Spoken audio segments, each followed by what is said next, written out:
Vamos lá então, gravar uma sessão respondendo o Anki. Faz tempo já que eu não gravo isso, faz tempo que eu não faço o Anki em voz alta aqui. Começou o internato, as coisas estão ainda encontrando seus lugares. Mas vamos lá, né? Para mais um Anki. Vou abrir aqui o todos. Lógica do tratamento de meningite, deixar maior aqui, talvez. Lógico, tratamento de meningite bacteriana, né? Então, para o RN eu preciso pensar nos gram-negativos. Essa é a grande ideia, né? Usar a ampigenta para fazer essa cobertura para os gram-negativos. Aí depois, cefotaxima, não é ampigenta. Ampigenta no caso de sepsis neonatal. Quando eu olhei para 3 meses a 20 anos aqui, né, para esse ponto do cardio eu já lembrei, né? Então aqui é ceftriaxone intravenoso, maior de 20 anos também, ceftriaxone intravenoso, nem precisava desse corte, mas há certa lógica. Nos idosos, que foi o ponto que caiu na minha prova, numa das provas que eu respondi, a gente usa ceftriaxone, só que é em dose dobrada e faz uma cobertura também para listéria com ampicilina, né? Ampicilina, acho que esse é o detalhe. E aqui faz cefotaxima com a ampicilina, né? Também para cobrir aí a listéria. Acho que esse é o detalhe aqui, né?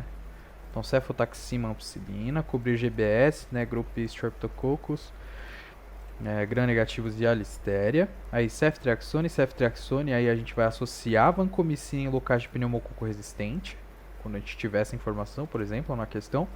E aí ceftriaxona, dose dobrada com ampicilina para os idosos aqui e para o paciente diabético também, né? Entra isso no detalhe. Lembrar que em todos eles a gente adiciona corticoide intravenoso, né? O dexametasona. E lembrar das ideias de que o corticoide ele diminui complicações, né? Diminui sequelas, né? Muito bom. Né? Corticoide, dexametasona, 10mg intravenoso, 6 horas por 4 dias aqui. Indicado em caso de meningite por hemófilo ou pneumococo. Não sei se está dando para ver, né? Tem que dar zoom aqui. Indicado no caso de meningite por hemófilo ou pneumococo. No entanto, como inicialmente não sabemos o agente etiológico, o corticoide é sempre feito, né? E aí depois, se a gente tiver uma confirmação etiológica, por exemplo, e não for hemófilo ou pneumococo, tem essa ideia, né? O comentário da nossa colega Fernanda Leal. E esse é o grande ponto ali. Qual o papel da dexametasona na meningite por pneumococo? A dexametasona reduz a inflamação nas meninges, alivia a pressão intracraniana, pode ajudar a prevenir complicações graves como danos cerebrais, surdez, convulsões e outras sequelas neurológicas. Então esse aqui é o detalhe aqui.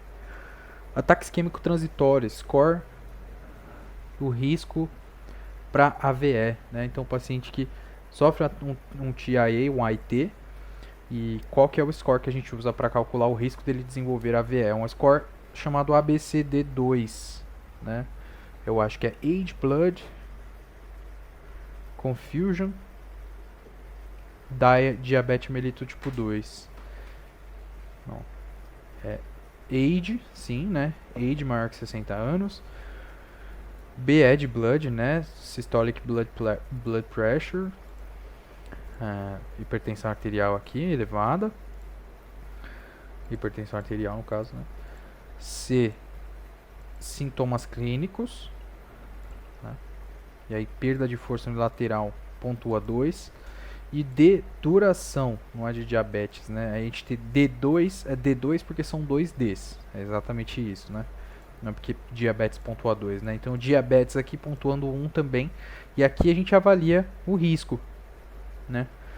Então, em 3 meses, qual a porcentagem, né? Qual a porcentagem de risco desse paciente desenvolver AVE? E aqui, se ele pontuar 7, por exemplo, que é o nosso score máximo, ele tem 22% em 3 meses, daqui a pouco, de sofrer um AVE, né?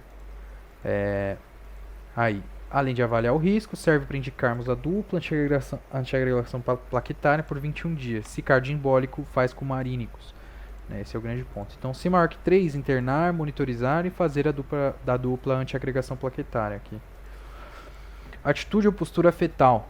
Atitude fetal é a posição do feto. Na verdade é a atitude do feto, né? A atitude em movimento do feto, se ele tem atitude fechadinha, né? Fletida ou defletida, por exemplo, né? Como o feto se encontra normalmente, ele está em flexão generalizada, chamada de ovoide fetal. Paciente cirrótico com sangramento de variz, conduta após estabilização hemodinâmica aqui, né? Então, as ideias são fazer estabilização hemodinâmica e depois tentar reduzir o risco de ressangramento, né? Eu acho que o grande ponto aqui, no caso de sangramento de variz, é fazer terlipressina ou octreotide, que são dois medicamentos que reduzem aí a nossa recorrência do sangramento, né? São medicamentos, cite um aqui.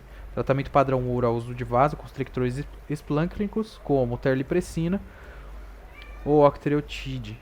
Antibiótico profilaxia para PBE, com norfloxacina ou ceftriaxona em casos graves. Lavagem vigorosa do estômago e endoscopia digestiva alta para confirmar que o sangramento é de variz, né? Confirmado de dois caminhos possíveis, né? Fazer escleroterapia ou ligadura elástica. Se lesão no fundo gástrico, usar ciano, acrilato, enfim, né? Esse cardio está mais tranquilo também. Achados da oftalmoscopia de paciente com oclusão da artéria central da retina.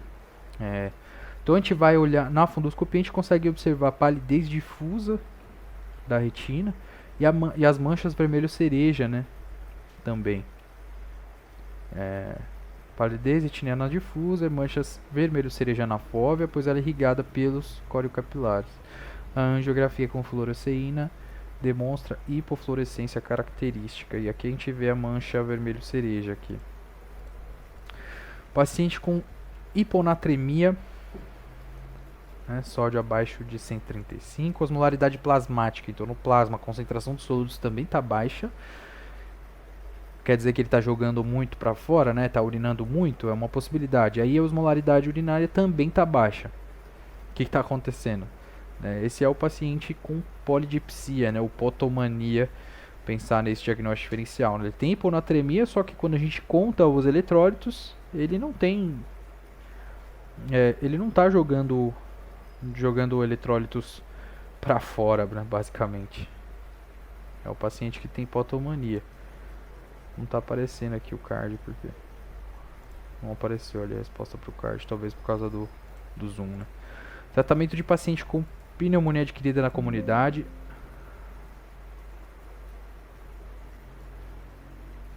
Não. Por isso, porque eu cliquei aqui em PAC. Tratamento de paciente com pneumonia adquirida na comunidade, admitido em UTI sem risco de pseudomonas, né? Então é um paciente grave, basicamente. O paciente com pneumonia adquirida na comunidade, grave, que tem admitido em UTI, então a gente fez CURB 65 ou fez CRB 65, ele pontuou o suficiente para ser admitido em UTI. Paciente grave, só que não tem risco para pseudomonas. A gente faz aqui uma cefalosporina mais macrolídeo, né, se não me engano.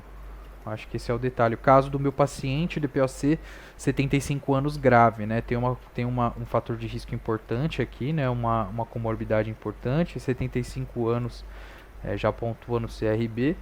Beta-lactâmico mais inibidor da beta-lactamase, mais quinolona ou macrolídeo. Aí poderia ser ceftriaxona e azitromicina ou ampicilina, e aí que está em rosa, né? Tá em rosa, caiu em prova, ampicilina subactam com azitromicina aqui, né? Então o tratamento dele foi hospitalar com ampicilina subactam. E aí eu vou dar um zoom aqui pra gente dar uma olhada nas opções e dar uma fixada nesse quadrinho, né? Então tratamento empírico da PAC na terapia intensiva, beleza. O mínimo recomendado seria beta-lactâmico mais macrolídeo ou fluoroquinolona, né? Poderia ser o levofloxacino, o morfloxacino, moxifloxacino, perdão, norfloxacino não tenho certeza, acredito que não, né? Então, quais são as ideias aqui? Beta-lactâmico mais macrolídeo ou mais fluoroquinolona, né? Então aqui a gente tem o beta-lactâmico mais subactam ou ceftriaxone, né? Ceftriaxone ou cefotaxima, ceftarolina, também, né, as nossas cefalosporinas aqui mais modernas, com um desses outros que está na direita aqui, né? Então, claritromicina é uma possibilidade, azitromicina ou fluoroquinolona. E aí na minha prova estava ampicilina, sulbactam, mais azitromicina para tratar paciente com 75 anos com uma PAC. O teste da orelhinha é realizado com emissão otoacústica.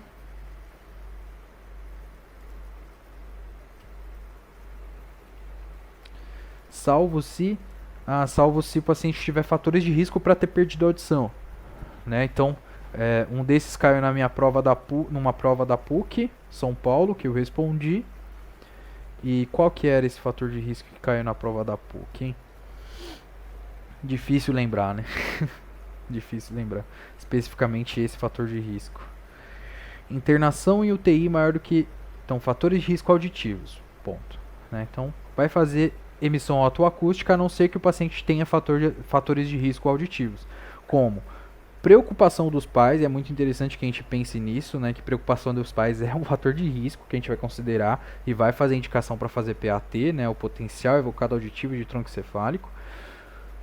Antecedente familiar de surdez, internação em UTI, exposição a drogas ototóxicas como amicacina, aminoglicosídeos. Com certeza, se a gente tiver confirmação de infecção, por exemplo, por citomegalovírus ou por rubéola ou por alguma infecção neonatal importante, né, que eleva bastante o risco auditivo, né? E aqui na minha prova da PUC, o paciente era um prematuro, né, tinha nascido com 35 semanas de idade gestacional, internado na UTI neonatal por 10 dias, né, muito mais do que 5 dias, o dobro aí basicamente, e recebeu amicacina, né, 3 fatores de risco aí importantes. 2 deles necessariamente relacionados, né, o uso da amicacina, internação maior do que 5 dias, 2 deles necessariamente relacionados aí com a perda auditiva. Melhor momento para realizar... eu me expliquei aqui. Melhor momento para realizar TC em paciente com pancreatite aguda grave, né, de 2 a 3 dias, 48 a 72 horas. Né, eu errei essa... Aqui a questão que eu errei. Eu marquei de 1 a 2 dias, né. E, nossa, essa informação batida pra caramba e eu acabei não lembrando, né? Muito tempo já que eu estudei pancreatite. Principal sinal de gravidade de pneumonia em crianças de 2 meses a 5 anos principal sinal de gravidade é tiragem subcostal, né? Taquipneia é o principal sinal que me faz pensar em pneumonia, né? O principal sinal que me orienta a diagnosticar pneumonia, mas a tiragem subcostal é o meu principal sinal clínico de gravidade, né? Tem vários outros, né? Então, quais são os outros, né? São os outros critérios de internação aqui para pneumonia nas crianças. Então, a gente tem vários. Eu vou diminuir aqui o tamanho dessa imagenzinha, se eu conseguir. Aqui a nossa tiragem intercostal, né? Bem clara aí. E aqui, após o diagnóstico, precisamos definir o tratamento da criança. A primeira pergunta a ser realizada é: devemos internar a criança ou não? Vai lembrar aqui os critérios de internação para a pneumonia adquirida na comunidade em crianças: idade menor que 2 meses, convulsões, sonolência, toxemia, tiragem subcostal, e a intercostal não é, esse é o detalhe, né? Estridor em repouso, presença de derrame pleural, abscesso, pneumatocele, recusa à ingestão de líquido alimento, sinais de hipoxemia, falha terapêutica, problema social. Isso aqui é importante aqui, né? O paciente, por algum motivo, não vai conseguir fazer o tratamento ambulatorial. Daí é importante que a gente tenha isso em mente e não indique tratamento ambulatorial, então, né? Tratamento da esquistossomose. Esquistossoma mansoni. Ele é um euminto, albendazol, se não me engano, né? Praziquantel. Tratamento específico com praziquantel, oxaminiquine. Sempre associado a perticórdia. Plateuminto trata com praziquantel. Esse aqui é o detalhe, aqui vamos repetir daqui a pouquinho. O paciente apresenta-se com febre, perda ponderal, hepatosplenomegalia de grande monta, pancitopenia, hipoalbuminemia, hipergama-globulinemia. O que está acontecendo aqui? Qual que é o diagnóstico aqui, né? Então, hepatosplenomegalia de grande monta, eu sempre penso em 2 diagnósticos diferenciais. Ou na mononucleose, ou no calazar, né? Ou na leishmaniose visceral. Leishmaniose visceral. Eu ia falar leishmaniose visceral cutânea. Absurdo, né? E como diferenciar da mononucleose? né? Isso para diferenciar em prova. Na mononucleose eu vou esperar a questão ou o paciente me contar ou descrever uma história de faringite, né? De faringoamidalite, e tem aquela imagem bem característica ali da minha faringoamidalite da mononucleose. Olha aqui como tá, né? Bem purulento, né? Bem exudativo. Né? Então esse aqui é o nosso calazar. Indicações de antibióticos, tratamento de sinusite aguda. Qual a droga indicada e por quanto tempo? Bom, droga indicada, amoxicilina, né? Por quanto tempo? 10, 14 dias. Quais são as indicações? O paciente ter o quadro por mais de 10 dias, o paciente ter a afetação importante do estado geral, né? E o paciente ter febre alta, né? Se não me engano. Lembrar do tratamento de suporte com analgésicos, lavagem nasal com soro fisiológico 0,9. Né? Isso aqui é muito importante, inclusive talvez seja a medida mais importante do paciente que tem quadros de sinusite, de modo geral. Né? Temperatura maior que 38, duração maior que 10 dias, ou pior, importante, mau estado geral. Então, amoxicilina 500 mg por 10 a 14 dias. De 8 em 8 horas por 10 a 14 dias, né? Beleza aqui. Cálculo do clearance de creatinina por Crocroft-Gault. É 140 menos a idade, vezes o peso faz eu filtrar mais, dividido por 72 vezes a creatinina, e aí, se for mulher, 85%, né, vezes 0,85. É isso aí. Vamos lá. Paciente com AIDS, meningoencefalite, pápulas com umbilicação central, semelhantes ao molusco contagioso. Devo pensar em criptococo, né? Criptococose, dá aquela lesão parecida com a lesão do molusco. E é uma infecção oportunista, justamente vai acometer os nossos pacientes com HIV, os pacientes com AIDS, né, no caso, não HIV, com AIDS mesmo. E caso confirmado, como tratar para esse agente? Para o criptococo, né, como vai ser um caso grave, paciente com HIV, com criptococose, vamos tratar com anfotericina B mais flucitocina, né, anfotericina B, caso grave, mais flucitocina no ataque, manutenção com fluconazol, que é importante também, né? Se não me engano, paracoxidioidomicose, que a gente faz tratamento com itraconazona, eu acho que tem esse que é o detalhe. E aqui, olha como são parecidas, né, as lesões, né? Então as lesões da criptococose aqui na esquerda, né? E dá até pra ver uma tatuagem aqui de cadeia do meu paciente, parecida ao menos. E aí o molusco contagioso, lesõezinhas no bebê do molusco contagioso, né? Bem parecidas mesmo. Quadro clínico da sífilis terciária. Quadro clínico da sífilis terciária. Cara, eu já respondi essas cartas. Tô com a impressão de que elas estão se repetindo aqui. Quadro clínico da sífilis terciária é a minha artropatia de Charcot, tabes dorsalis, mielite transversa.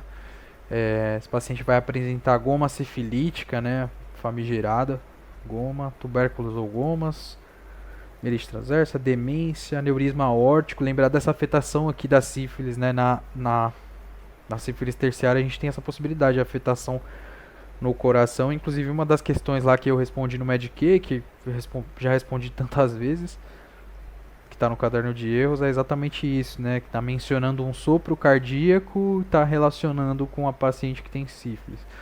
Artropatia de Charcot. Sintomas aparecem cerca de 3 a 20 anos após a infecção, decorrentes de complexos imunológicos. Então tá aí, né?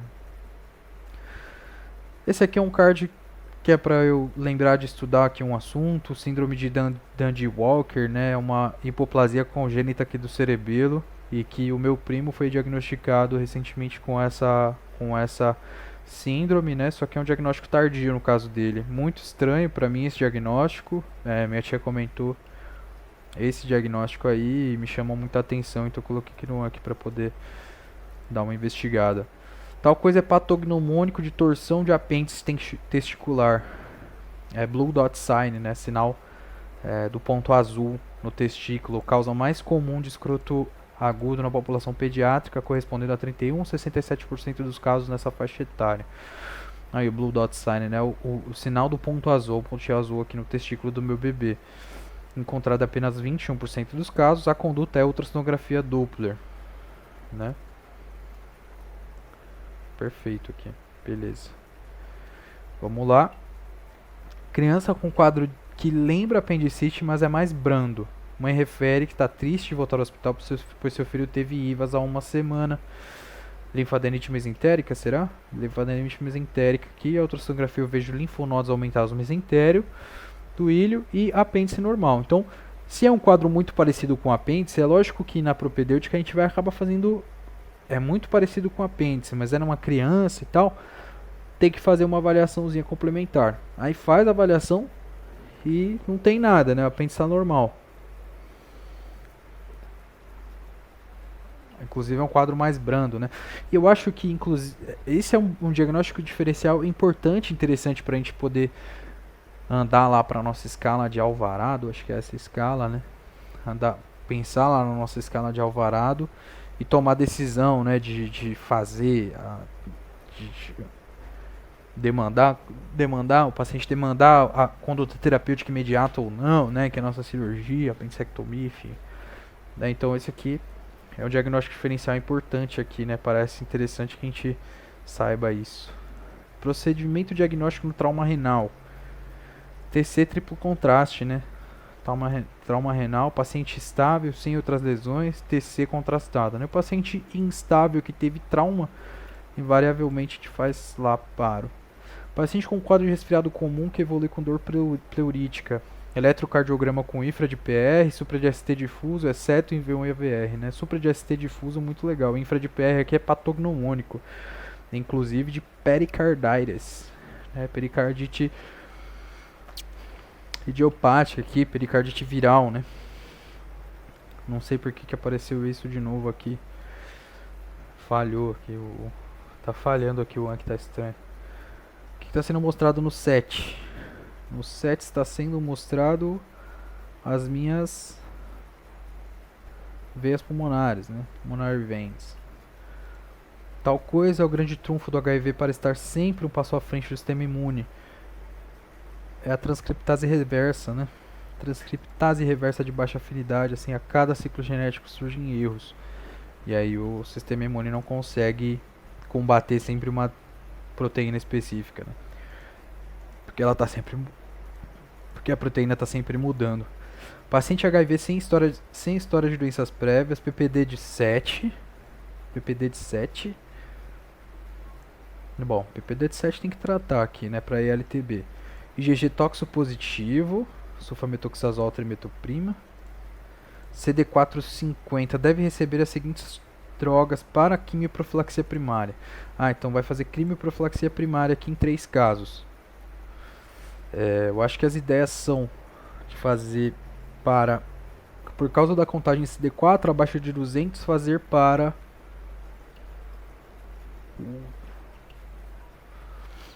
algumas vezes já, né? Puxa, fazer para pneumociste girovese, né? E toxo, sulfametoxazol trimetoprima. Não tá aparecendo a resposta da carta aqui. E aí lá só voltando lá para finalizar aquele card, azitromicina para o Mycobacterium avium, né, complex, e isoniazida para TB latente, né, que a gente viu ali, PPD de 7, né? Então é isso, esse é o detalhe aqui. Aí volta, vamos seguir.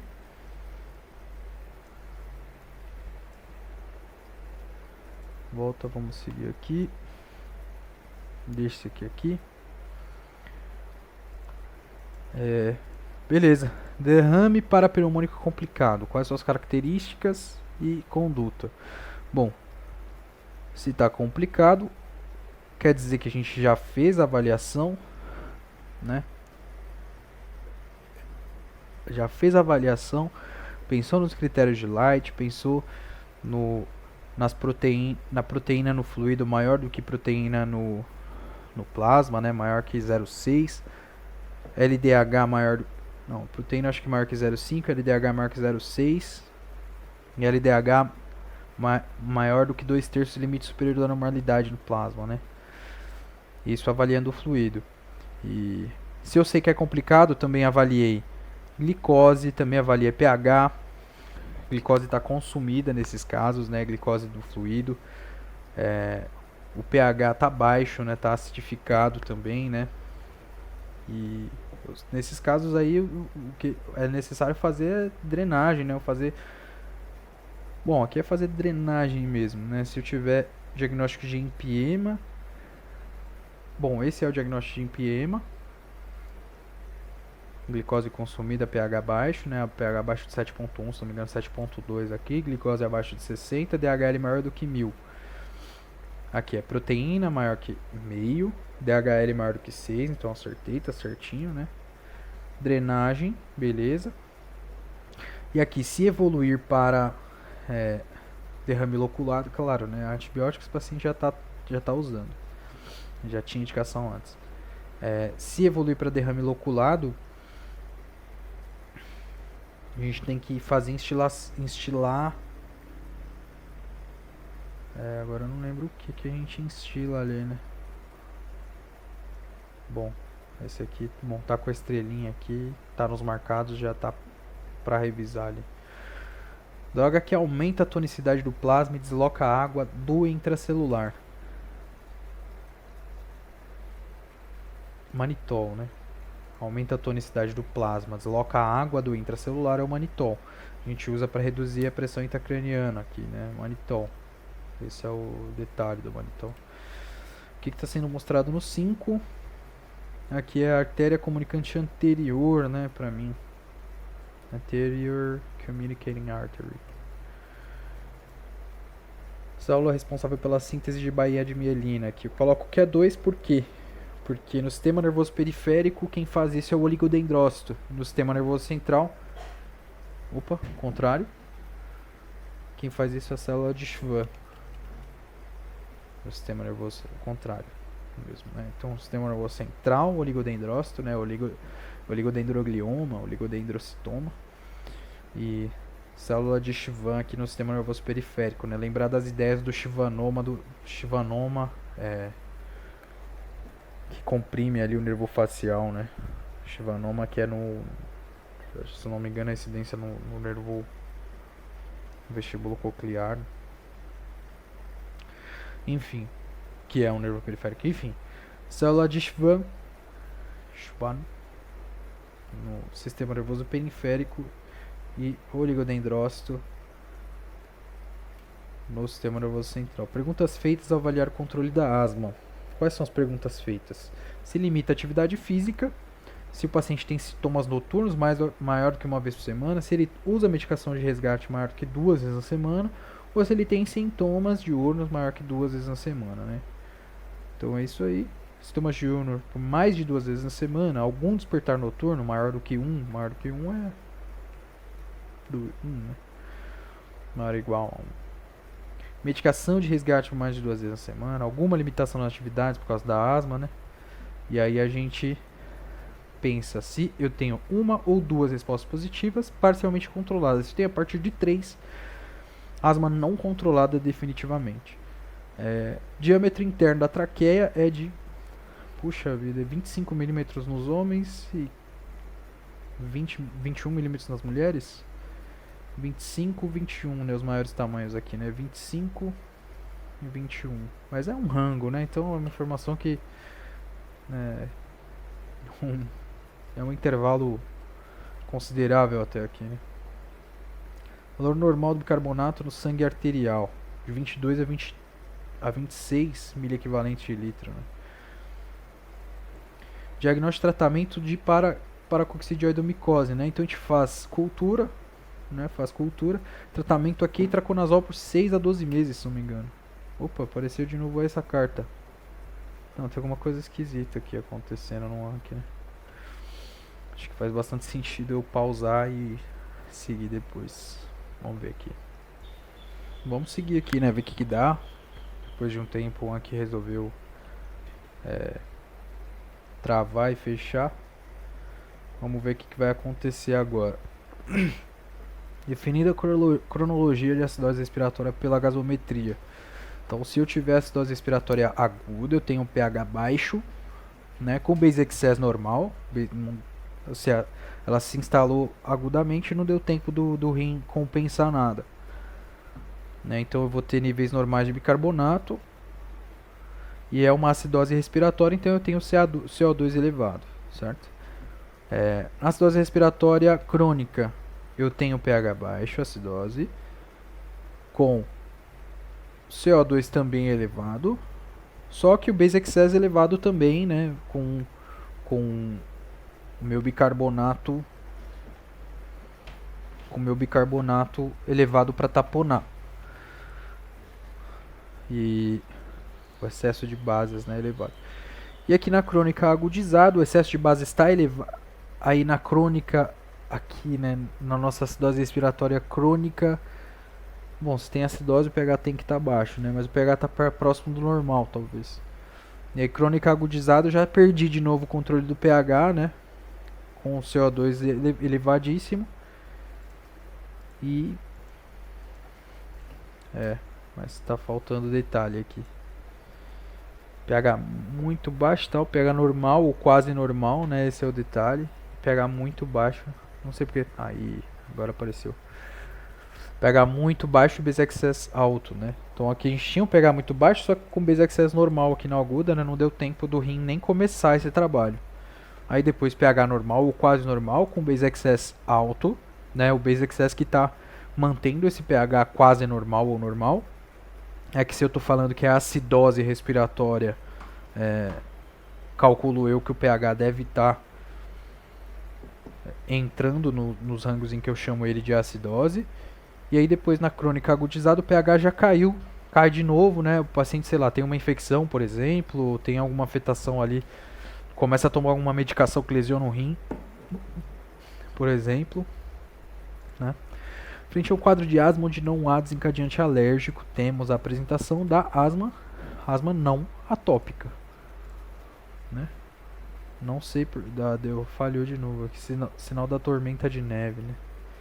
Sinal da tormenta de neve, né? Prováveis várias metástases. Músculos inspiratórios e expiratórios, né? Eu vou chamar só a atenção pro diafragma aqui e o meu intercostal. E expiratório, o reto abdominal, aqui vou chamar a atenção para esse, né? Retos do abdômen, intercostais internos e aqui esternocleidomastoide, intercostais externos, mais importantes nesse caso aqui. Diafragma é o grande inspirador, né? Tríade clássica da asma: sibilo, tosse e dor no peito. Acho que é isso, né? Sibilo, tosse, dor no peito, dispneia. Sibilo, tosse, dispneia, dificuldade respiratória, né? Tem mais lógico. Cite 3 diagnósticos iniciais para asma brônquica. Tromboembolismo pulmonar é uma possibilidade. Tromboembolismo pulmonar, isquemia aguda do miocárdio, síndrome de Tietz, né, costocondrite. Outra coisa, dificuldade respiratória, obstrução da via aérea por corpo nasal, DPOC, enfisema, enfim, né, insuficiência cardíaca, corpo estranho nasal, corpo estranho de modo geral, né, pode ser nasal também, obstrução da laringe, esofagite, refluxo. Tem muito diagnóstico diferencial de asma, né. Inspiração sempre é um movimento ativo. E a expiração? A expiração pode ser ativa ou passiva, né? Depende. Se há obstrução, passa a ser ativo. Se não, só a elasticidade alveolar resolve, né? E isso aqui a gente está falando de fisiologia, porque quando eu começo a pensar no paciente DPOC, ele começa a ter que fazer um trabalho para poder mandar o ar para fora, né? Ou o paciente com asma, por exemplo, também começa a ter que fazer um trabalho para poder mandar o ar para fora, porque ele está com dificuldade na saída do ar. E o paciente DPOC, inclusive, perde essa capacidade da elasticidade, né? Causas de aumento de dedímero, tromboembolismo pulmonar, qualquer coisa que lesão de vaso, né, de modo geral, trauma, que mais que pode aumentar dedímero aqui para nós? Hemólises, né? Hemólises não sei. Trombose, insuficiência cardíaca, sepse, pós-operatório. Esse aqui eu vou voltar. Esse aqui eu coloquei como R. Anamnese do paciente TPOC. Tem que questionar, andar para o caminho de entender o tabagismo dele, né? A exposição, qual que foi o fator de risco que ele se expôs. Entender também os detalhes em relação à sintomatologia atual dele. O que mais? A idade, tem muita coisa, né? Caracterizar os sintomas, né? Sintomatologia, caracterizar os sintomas, febre, exacerbações prévias, caracterizar tosse e aspecto do catarro. Tá, né? Muito aberta a questão aqui, né? Muito aberto o nosso card. Principais manifestações articulares e musculares do lúpus eritematoso sistêmico. Caiu em prova se a artrite é erosiva ou não. No lúpus a artrite é não erosiva, né? Bom, então esse paciente vai ter artralgia, vai ter astenia também, com mialgias, pode ter, né, mialgias. Ele vai ter essa artrite não erosiva, artropatia de Charcot, que eu sempre, artralgia e mialgia, artrite não erosiva, artropatia de Charcot, que eu sempre quero confundir com a artropatia de Charcot, que acontece na sífilis, né? E aí é bom eu fazer esse tipo de comentário. Vasculite de vaso de médio calibre, eu acho que Kawasaki é de médio calibre, né? Doença de Kawasaki. Que mais? Takayasu não. Células gigantes não. Moya. Eu nem sei se Moya é uma vasculite. Poliarterite nodosa clássica e Kawasaki, né? Poliarterite nodosa, esse aqui nunca vi, né? PAN. Poliarterite nodosa clássica e Kawasaki. Poliarterite nodosa clássica não cai muito em prova, né? Mas Kawasaki cai bastante. Mecanismo mais comum de lesão do ligamento cruzado anterior é rotação, né? Rotação com o pé fixo, rotação da coxa, do fêmur, né? Com o pé fixo ao chão. Movimento súbito de rotação externa do fêmur com o pé fixado ao chão. Rotação externa. Olha aqui o meu LCA aqui. Né? Então esse fêmur roda pra cá, né? De assim. Tratamento geral para entorses é o Price, né? É o Price. Repouso, gelo, compressão, elevação e proteção, ou paralisia, proteção, né? Esse aqui repetiu. Infelizmente o aqui tá bugadão aqui, eu acho que é por causa do OBS. Sarcoma ósseo de alta malignidade acomete diáfise de ossos longos, né? Então eu sempre penso em duas coisas. Ou é um osteosarcoma ou sarcoma de Ewing. Quando eu falo de sarcoma de Ewing, estou pensando no... Opa, casca de cebola. É isso mesmo, né? Sarcoma de Ewing, estou pensando naquela afetação diafisária, né? Com esse achado em casca de cebola. E quando eu falo em osteosarcoma, eu tenho uma afetação mais epifisária, né? Mais epifisária. E eu tenho o achado do triângulo de Codman, eu tenho achado de raio de sol na imagem, na radiografia, né? Então esse aqui é o meu sarcoma de Ewing mesmo. Nome mais novo, epidemiologia e fisiopatologia da luxação congênita do quadril, né? Luxação congênita do quadril é a nossa displasia do desenvolvimento do quadril, né? Testada com o Barlow e Ortolani ali ao nascimento. Epidemiologia, né? Epidemiologia nas crianças, acho que nos meninos é mais comum, 9 vezes mais comum do que nas meninas. E fisiopatologia aqui é uma malformação congênita, né? Se não me engano, deformação progressiva dos ossos do quadril. Na verdade, a maioria não é congênita, aparece no geral aos 2 meses de vida. 9 meninos para... 9 meninas para 1 menino. 9 mulheres para 1 homem. Associada a outras anomalias congênitas, ocorre deformação progressiva dos ossos do quadril, provocando defeitos no fêmur proximal, hipertrofia da cápsula articular e contratura ilioipsoas e adutores. principal achado uma má posição do acetábulo. 60% à esquerda, 20% bilateral. 60% à esquerda aqui é mais comum, então, à esquerda, né? Nossa imagenzinha, inclusive, está à esquerda. Né? E aqui está a cabeça do fêmur deslocada aqui do acetábulo. Segue. E...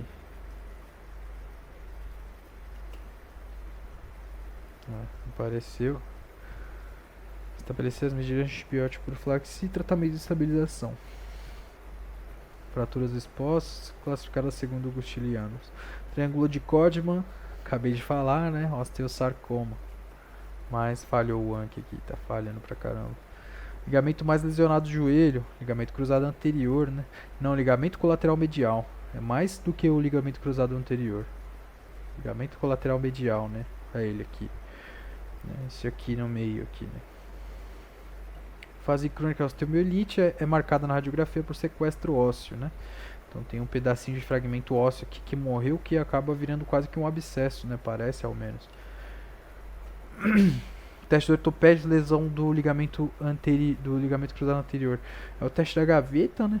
Que o paciente está deitadinho ali, eu puxo a perna. Puxo a perna, tentando tirar ela pra mim. Anteriormente, né? Qual mais? Teste da rotação, né? Consigo empurrar um pouquinho e rotar. E esse Lachman, né? Então, tração anterior da gaveta anterior aqui. Faço tração anterior, basicamente. Lachman, fêmur para baixo, tíbia para cima. Muito legal esse teste também, né? Fêmur para baixo, tíbia para cima. E aí, se ele deslocar, eu consigo entender que o ligamento está lesionado, né? Ou se doer, por exemplo, né? Está parcialmente roto. E aí pivô shift, né? Faço um pivô com a mão e aí eu rodo o pé. Faço um pivô aqui apoiando com a mão, né? Doença que cursa com dor, limitação em crianças de 8 a 12 anos ou adolescente até 15 anos, mais frequente em meninos e esportistas. Vejo edema da região da tuberosidade da tíbia, né? Washgood-Schlatter, lá, né? É uma coisa que eu tive, inclusive, quando eu era menor.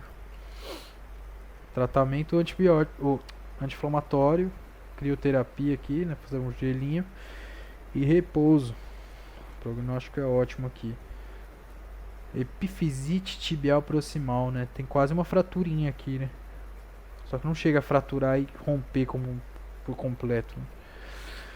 Instrumento e uso. Isso daqui é camisa, né? Uma camisa para broca.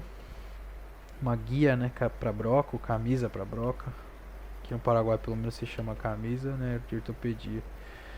Esse aqui pode ir embora. Principais causas de sangramento uterino normal na pós-menopausa são... Tá, principais causas, né? A que vai me incomodar mais. Necessário suprimir o sangramento, que podemos utilizar?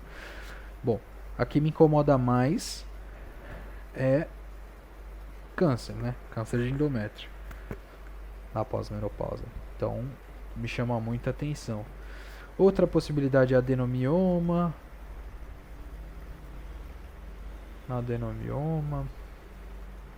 SOP, acho que não, né? Hipertiroidismo, talvez.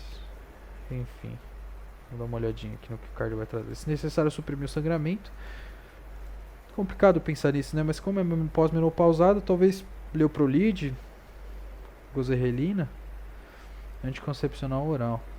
A principal causa, a primeira ona aqui, ó, terapia hormonal. Principal causa. Pois endometrite e vaginite atrófica, câncer de endométrio, aqui olha, interessantíssimo, né? Vaginite atrófica, aqui, né? Mulher que tem vida sexual ativa.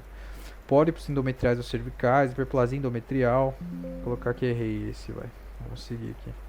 Fatores de risco para câncer de mama. Bom, mutação gene BRCA1 e 2. História de câncer de mama na família. História de câncer de mama na família. Lesão sugestiva, né? Lesão clinicamente sugestiva, que tenha bordas irregulares, que seja endurecida, aderida a planos profundos. O que mais? Tem muita coisa, né? Ser mulher, sexo feminino, idade maior do que 45 anos, se não me engano, acho que é a idade de corte, maior que 40 anos. História familiar de primeiro grau, nuliparidade, né? Teve mais estímulo hormonal aqui, eu acho que tem que lembrar, esse detalhe importante. né? Pensar que a nulípara ela tem muito mais estímulo hormonal e por isso é bastante importante aqui. É um fator de risco importante aqui, né? Fisiopatologicamente interessante e importante. Menaque milongo, claro, né? Mesma ideia do anterior, né? Menaque milongo com menarca precoce, menopausa tardia, né? Eu tenho muito mais tempo essa mão aqui. Tenho muito mais tempo de estímulo hormonal, né? Diferente seria se essa pessoa tivesse tido a menopausa menarca tardia e menopausa precoce, né? Aí ela teria muito menos estímulo. Lógica simples também. Tratamento da esquistossomose, né? Um plateumento trata com praziquantel, né? O praziquantel. Ou oxaminiquine. Correção dos problemas de hipertensão portal. Esse é o grande detalhe aqui, né? Que é o que ela produz. Inclusive caiu na última estação da Grazi, né? A primeira estação do último dia aí. A terapia hormonal deve ser composta por estrogênios e progesteronas, a não ser que a mulher seja esterectomizada, né? Daí ela não precisa, porque a gente usa as progesteronas para tentar proteger o endométrio de proliferação, né? Porque senão ele fica proliferando, dá hiperplasia e câncer. Só que se essa mulher não tem o endométrio, daí a gente não precisa usar nada para proteger ele.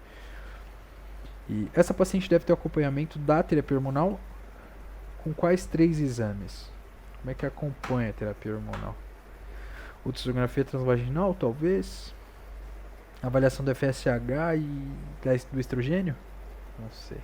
Não, nada a ver aqui. Vamos colocar aqui, errou. Dosagem do colesterol, glicemia e mamografia, porque está indicada para a idade de qualquer forma. Tá. Essa ideia de que não interessa se a mulher está no climatério ou não, se ela está fazendo TH ou não, a gente vai seguir avaliando a mama dela normalmente, né? Bienal, dos 50 aos 69 anos. Colesterol, glicemia e mamografia. Não precisa de progesterona para proteger o endométrio, paciente que seja esterectomizado. Eu vou colocar aqui esse aqui: colesterol, glicemia e mamografia. Não só colesterol, né? Interessante fazer triglicerídeos também, né? Na última questão eu vi esse detalhe. Método de primeira escolha para contracepção de emergência, levonorgestrel isolado, né? Até quanto tempo pode ser feito? Até 72 horas ou 5 dias? Até 5 dias após a relação. Vamos colocar aqui o outro também. Esse aqui, até o 5º dia após a relação dá para ser feito, né? Levonorgestrel 0,75, duas vezes cada 12 horas, ou 1,5 mg uma dose, né? Toma os dois de uma vez só. Ou é uma pílula só, um comprimido só. Vou colocar aqui erro essa. Citar 2 diferenciais de SOP: diabetes mellitus, resistência periférica à insulina. Sei lá, a hiperplasia adrenal congênita não faz sentido, né? Hipotireoidismo, tumor ovariano, Cushing, gravidez, hiperprolactinemia, inibe o eixo por feedback negativo. Essa mulher tem amenorreia também, né? Tem anovulação e tem amenorreia. No hipotireoidismo ela não consegue desenvolver os folículos, né? Ela não tem metabolismo suficiente, o gás, né? Eu penso sempre na T3, T4 como gás. Ela não tem gás suficiente para poder acender a mina de fabricação de proteínas. Mulher com 20 anos com nódulo mamário, com características clínicas de benignidade há 4 meses. O que a gente faz? Bom, não faz nada, né?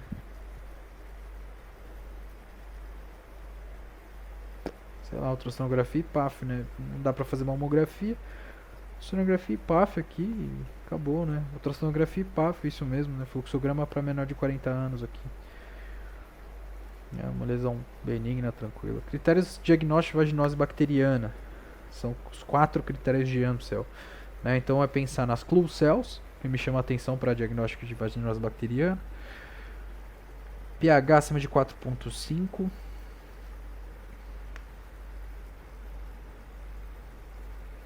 Acho que sim. Critérios de Amsel.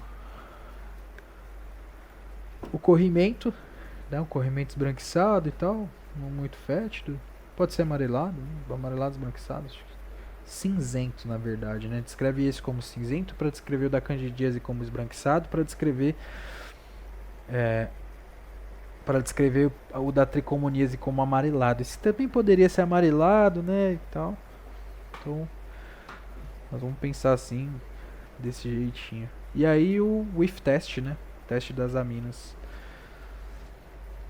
pH maior do que 4,5, corrimento branco acinzentado, homogêneo e fino. Teste da amina positivo, né? Whiff test. E clue cells ao microscópio. Alendronato, zoledronato, risedronato. Classe, mecanismo de ação. Não lembro. Bifosfonados, eu acho. Né? O mecanismo de ação é no osteoclasto e parar a atividade dele.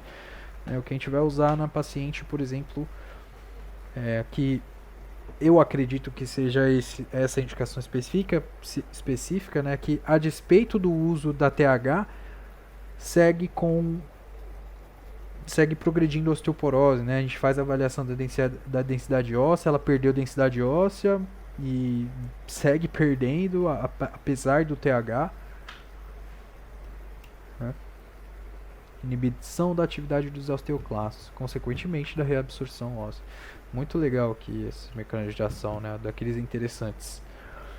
Tal coisa é a principal causa de esterectomia,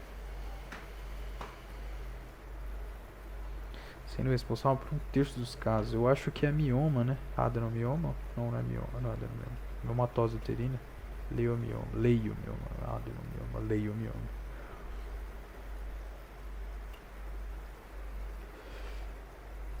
Screening de sífilis na gestação.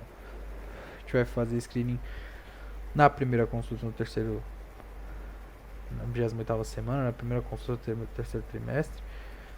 E se o primeiro VDR for positivo, eu peço outro para confirmar e já faço tratamento ou aguardo o resultado? Isso aqui é interessante, né? Se o primeiro VDR da mulher for positivo, eu peço outro para confirmar. Vou pedir outro para confirmar sim, mas já começo a tratar ou aguardo o resultado? Depende. Se ela já tem história de tratamento, eu espero. Para eu tentar não expor essa mulher e nem esse bebê a um medicamento. Se ela já tem história. Já tratei sífilis uma vez, que eu tô pensando que é uma possibilidade um pouquinho mais alta de cicatriz. Se ela me disser que nunca tratou sífilis, nunca soube que teve, nunca nada, aí provavelmente infecção, né? Provavelmente infecção, duração desconhecida e tal, vai fazer aquele tratamento com 7,2 milhões. 3 semanas e tal. Beleza? Então esse que é o detalhe. Não apareceu aqui as informações. Mas tá aqui, ó. Consigo puxar de lá pra cá. Esse é o detalhe. Aqui, VDRL na primeira consulta no terceiro trimestre. Se positivo, faço treponêmico para confirmar, né? Eu peço o outro para confirmar.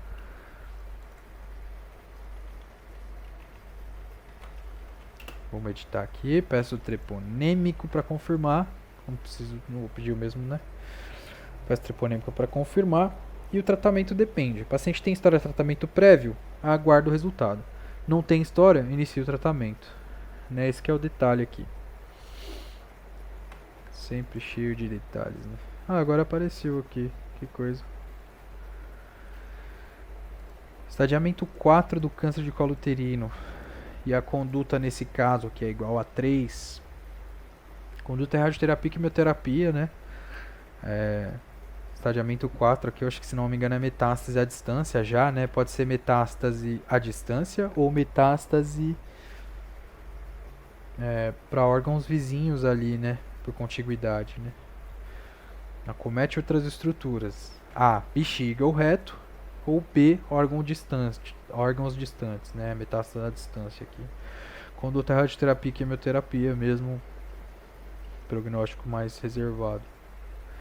PAF de nódulo com saída de líquido amarelo esverdeado, sem massa palpável, após a aspiração, nem recidiva. O que que faz? Líquido amarelo esverdeado. Nada, faz nada. Tchau.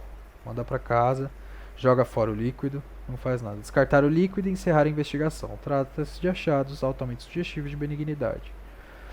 Nas mulheres, os ductos de Miller ou paramesonéficos originam as trompas de falópio, o terço superior da vagina,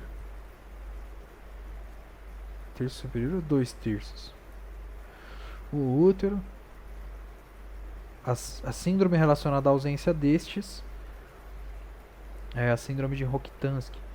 Ah, não apareceu aqui de novo, né? Mesmo erro aqui, mesma falha.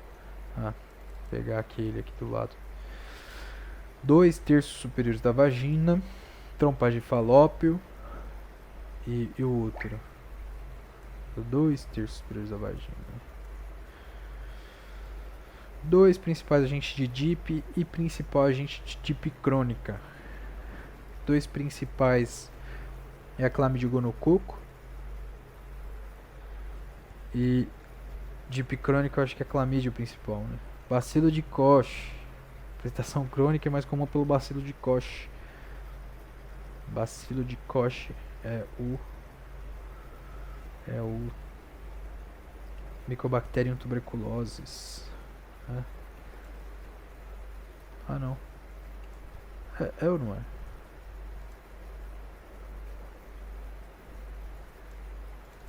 Dá uma olhadinha aqui, cena rápida. Acho que sim. Aqui eu tô pensando em bacilo de Calmette-Guerin. É, né? Bacilo de Koch. Bacilo de Calmette-Guerin. Tá.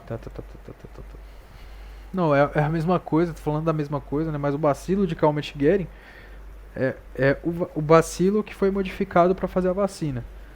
Né? São dois epônimos para a mesma doença.